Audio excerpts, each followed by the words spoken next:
Maréchal.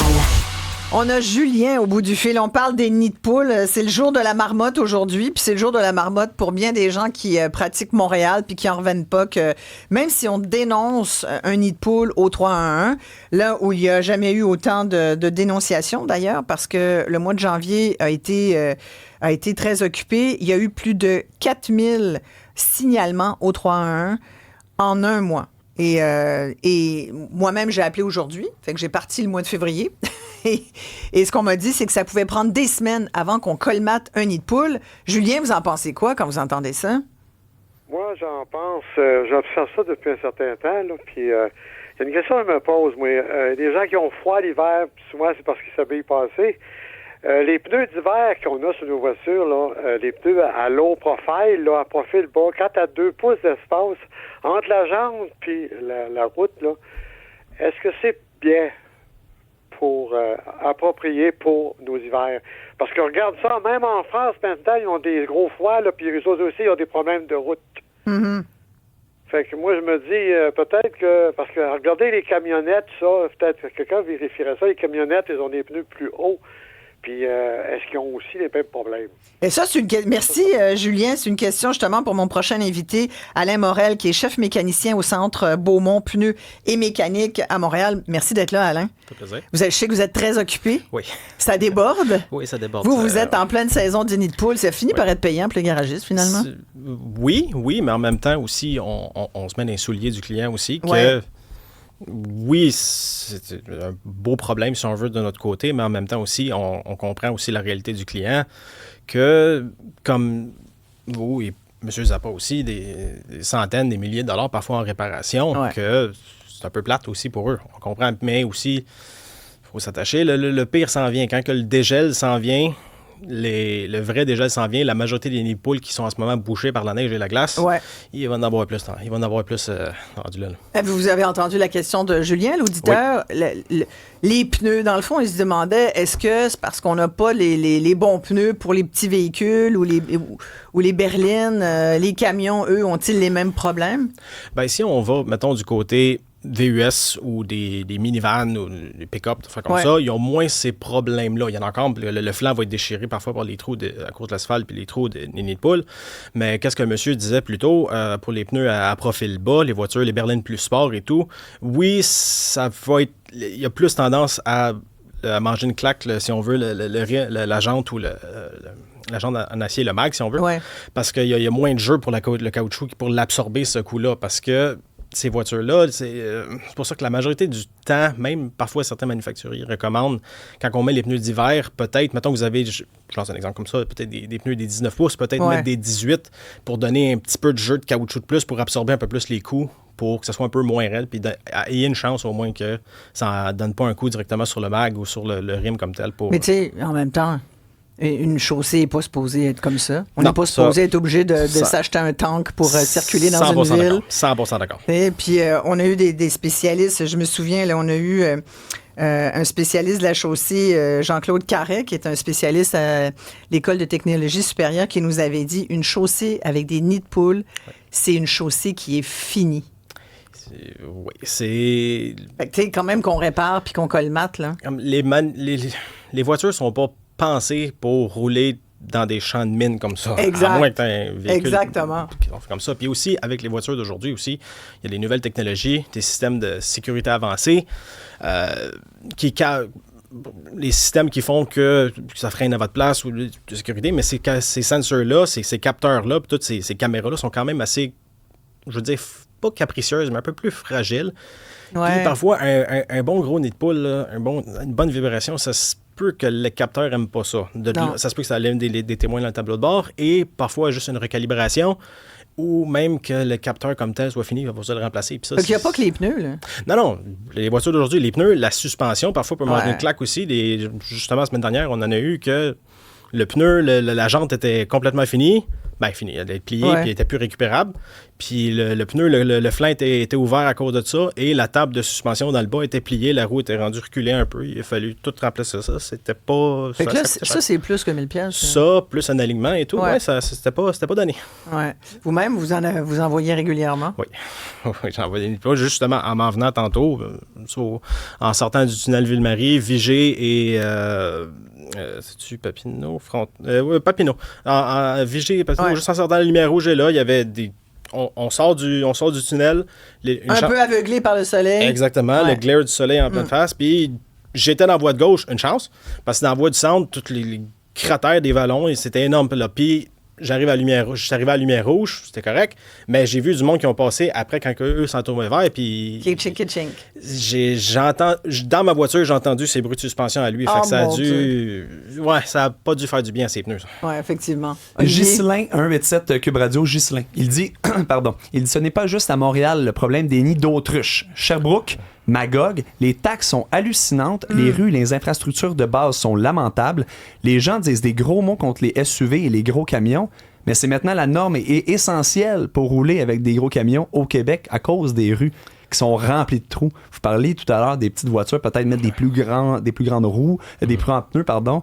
C'est vrai qu'il faut quand même avoir des camions malgré ces gros trous-là?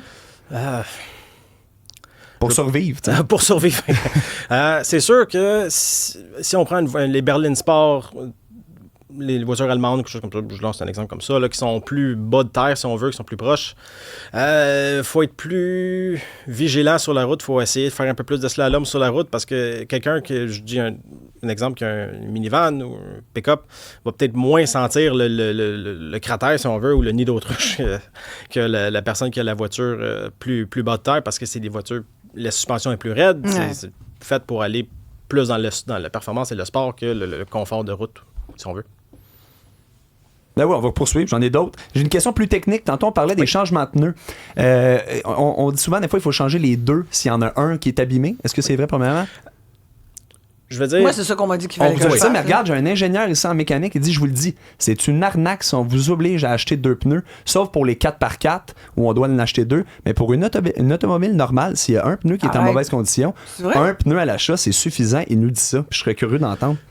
Mon opinion là-dessus, c'est que quand on parle des roues de traction, surtout, tout ce qui est dirigé par le moteur et la transmission, à ce moment-là, on essaie d'avoir... Si c'est un pneu qui est endommagé, on suggère toujours de mettre 2 pneus pour que ça soit égalité. Ça, on suggère. Il n'y a personne qui va le forcer, mais on le suggère, mais les manufacturiers le suggèrent aussi.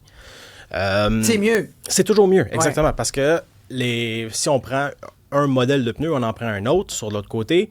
Surtout si ça a déjà roulé. Là. Exactement. Ouais. Si on va avec 2 modèles différents, les types de traction, si on veut, ça va fonctionner quand même. Mais ils vont pas travailler de la même façon. Exact. Donc, c'est suggéré de mettre de mettre la même chose. Et si on y va, mettons aussi un pneu flambant neuf et un pneu presque fini d'un côté, c'est pas pour les différentiels et tout, c'est peut-être pas le meilleur des choses. Voilà. On a Isabelle qui est une citoyenne de Saint-Bruno, qui est fidèle auditrice du 99.5, qui elle aussi a frappé, comme le veut l'expression consacrée désormais, puisqu'on est frappé par un nid de poule.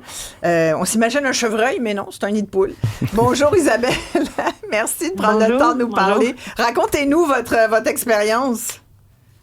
En fait, on revenait de Laval hier soir pour rentrer à la maison, en direction l'autoroute 15 Sud pour aller prendre le pont Champlain. Puis, évidemment, dans la voie du centre, en fait, on a attrapé un nid d'autruche, je pense, et puis ça a fait un gros bang. C'est sûr que j'avais pas un SUV, mais quand même, ça a frappé fort. On est sorti tout de suite, la prochaine sortie, on s'est ramassé rue Maisonneuve puis Giroir. Mais en arrivant là, on s'aperçoit qu'on trouve un stationnement d'un petit garagiste. On n'était pas les seuls à arriver de ce qui venait d'arriver sur la 15 Sud en direction du pont Champlain. Fait qu'il y avait déjà des jeunes qui étaient là, qui attendaient un remorquage pour leur crevaison qu'ils venaient d'avoir exactement au même endroit que nous. Puis le temps qu'on était là-bas, 1h30, là, il y a facilement 5-6 voitures qui sont arrivées à la même place que nous parce qu'ils avaient eux aussi attrapé le nid d'autruche sur la 15 Sud. Fait qu'on tout le monde, on n'en revenait pas, là, ce soit aussi gros sur une autoroute, puis ça circule quand même rapidement. C'est comme inimaginable là, d'avoir ça.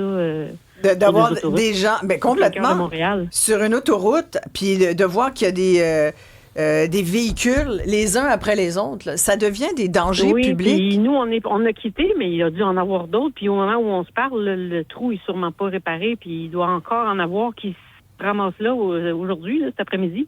Vous, est-ce que vous avez appelé pour des noms? Vous appelez, on appelle qui? On appelle Transport Québec? On appelle qui? On n'a pas appelé. Nous, on a appelé pour se faire remorquer parce qu'on pouvait plus utiliser la voiture. Mais non, on n'a pas appelé Transport Québec. On sait pas trop quoi faire vraiment dans ces situations-là. Exactement. On a appelé, là. Il est rendu 10-11 heures le soir. On fait quoi, tu sais? Et moi, il y a déjà une brique qui m'est tombée sur le véhicule, sur l'A20, un bout de viaduc. Ouais. Alors qu'on roulait là, sur l'A20. Là. J'ai appelé Transport Québec, puis ils m'ont dit merci de nous le dire. Sur le dessus de ta voiture ou directement dans la vitre? Écoute, ça avait même fait l'objet d'une photo dans le Journal de Montréal puis d'un article. Ouais, il y avait une certaine époque, les viaducs tombaient comme ça. Là. Il y avait des bouts de viaducs qui nous tombaient dessus. Il y a d'ailleurs eu des problèmes de viaducs assez importants que des gens sont morts au Québec. Je trouve qu'on est très léger avec nos infrastructures. Très, très, très léger, bien trop léger d'ailleurs. Et ça, il ne faut pas lâcher ça. Merci beaucoup, Isabelle. J'imagine que là, vous, ça vous a coûté... Là, la voiture est au garage, hein, c'est ça? Oui, absolument. La voiture est au garage. On ne sait pas encore toute l'ampleur des dommages, là, mais assurément, la jante, puis peut-être, j'espère pas la suspension, on ne sait pas. 460 $ de remorquage? Exactement. Puis ça, c'est le début. Après, ça va suivre. Là. On attend le diagnostic final. Aïe. Puis, en attendant, avez-vous une voiture de courtoisie ou avez-vous un autre véhicule? Oui, j'ai un autre véhicule, mais c'est quand même une autre réorganisation. Mais attends, complètement. Mais tu sais, c'est hier soir, là. Ça change la soirée aussi, là. Faut téléphoner. Un de nos enfants est venu nous chercher. Complètement. Puis, ça surprend toujours, disons. On s'attend pas à ça sur une autoroute. Et ça peut être douloureux. Moi, je suis déjà tombée dans un cratère comme ça, puis je pouvais dire que quand ça a cogné, je l'ai senti dans le dos, là. Et ça, on oublie de le dire. Ça cogne très fort. Ouais. Des fois, là, ça cogne tellement. Est-ce que ça vous donne envie de revenir à Montréal autant qu'avant? Pas tant, non. Pas tant. Faut regarder à terre. Il faut regarder l'asphalte. Il faut faire attention où on roule. Il faut dévier à la dernière seconde des trous, des cratères qui... C'est impensable d'avoir ça sur une route aussi rapide. Là. Exactement. Merci beaucoup d'avoir pris le temps de nous parler. Isabelle, qui est une citoyenne de Saint-Bruno, auditrice de nos émissions 99.5.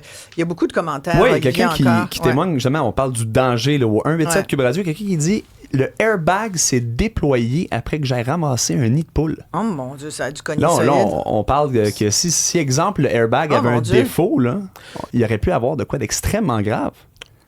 Oui, mais sauf que qu'ils disent que le nid de poule crée pour l'airbag. J'ai presque pas de misère à le croire parce que les capteurs d'airbag, c'est la grande majorité, ils prennent la vitesse et quand il y a un arrêt soudain, eux autres, les capteurs... non, mais il faut que ça cogne. Là, c'est ça. Oui, mais ça a dû cogner. Ça a dû cogner jusque dans, comme vous dites tantôt, dans le dos. Puis dans le... Juste puis avec la ceinture de sécurité, ça cogne devant aussi. Ça a dû breaker sec, on va dire. Wow, incroyable. Hey, on me dit que nos lignes sont pleines. Est-ce que ça nous tente de faire un autre bloc là-dessus? Parce que je sais qu'on a vraiment beaucoup de commentaires. Puis le but de cette émission, c'est de vous donner la parole. Alors, on va s'arrêter ici, mais on va revenir tout de suite. On a Marie qui est au bout du fil. Et n'hésitez pas à nous appeler au 1-877-827-2346. Quand c'est rendu, là, qu'à cause des cratères dans nos rues, à cause des nids de poules, qu'on peut même plus appeler comme ça, parce que ça n'a juste pas de bon sens. Je veux dire, c'est profond. Moi, j'avais pas de mesureur là, pour mesurer la profondeur du cratère que j'ai vu ce matin, que j'ai dénoncé au 3-1. Mais c'était profond, là. Puis s'il n'y avait pas eu beaucoup beaucoup de circulation au coin de Rachel et d'Iberville, je serais allée dedans. Là. J'aurais pu me mettre dedans, mais comme c'était en plein milieu de la rue, j'ai quand même passé. Je me suis dit, bon, les véhicules avaient pas l'air très compatissants de mes tentatives de mesurer le fond du nid de poule. Mais tout ça pour dire que rendu là, quand les airbags te pètent d'en face, je veux dire, il y a un enjeu de sécurité. Ouais. Puis on dirait qu'on fait juste nous dire, ben oui, mais que voulez-vous? On fait ce qu'on peut. Ce n'est pas une réponse satisfaisante. 1-877-827-2346.